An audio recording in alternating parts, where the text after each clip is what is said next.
আমাদের যে ফুয়েল যেটি অর্থাৎ মোংলা আমাদের যে বন বিভাগের যে বোটগুলো আছে এই বোটের ভিতরে গতকালকে ঢুকিয়েছিল, ঢুকিয়ে ওরা যখন বোটে ঢুকিয়েছে ওঠার পরে দিয়ে লাভ দিয়ে পড়েছে। এরপরে দৌড়ে চলে গেলে আমাদের ওখানে কিছু আছে, ওই লঞ্চ আছে নষ্ট ভাঙাচুর, ওই লঞ্চের ভিতরে গেছে। এখন ওরা তো আতঙ্কিত ছিল যে এই সাপটা যে অবস্থা যে কোনো সময় আমাদের বাইরের ব্যাপার হতে পারে।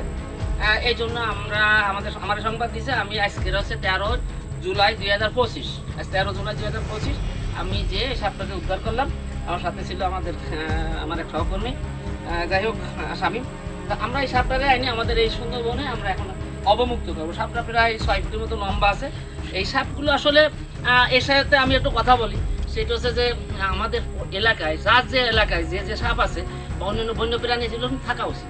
এর কারণ হচ্ছে কি এই বন্যপ্রাণীগুলো আর নিশ্চয়ই আল্লাহ তাআলা সৃষ্টি করে ওখানে দিয়েছেন ওই এলাকার উপকারের জন্য, কিন্তু মানুষের হাতে বা বিভিন্ন কারণে মানুষ ওরা নষ্ট করে ফেলাছে। অর্থাৎ এই যে থাকতেছে না, যখন থাকতেছে না আস্তে আস্তে পরিবেশের মানে নষ্ট হয়ে যাচ্ছে। একসময় দেখা গেলো এই করতে এই কোভিড-19 মতো এরা মহামারীও দেখা দিতে পারে। সুতরাং আমরা যার এলাকায় যে সাপগুলো বা অন্যান্য বন্যপ্রাণীগুলো আছে এগুলো রাখা উচিত। আমি এখন এই সাপটাকে অবমুক্ত করে যে বিসমিল্লাহির রহমানির রহিম, যা তো নিরাপদ জায়গা থেকে এই বাবা রে, যাই গতি কত সুস্থ হয়ে চলে গেল।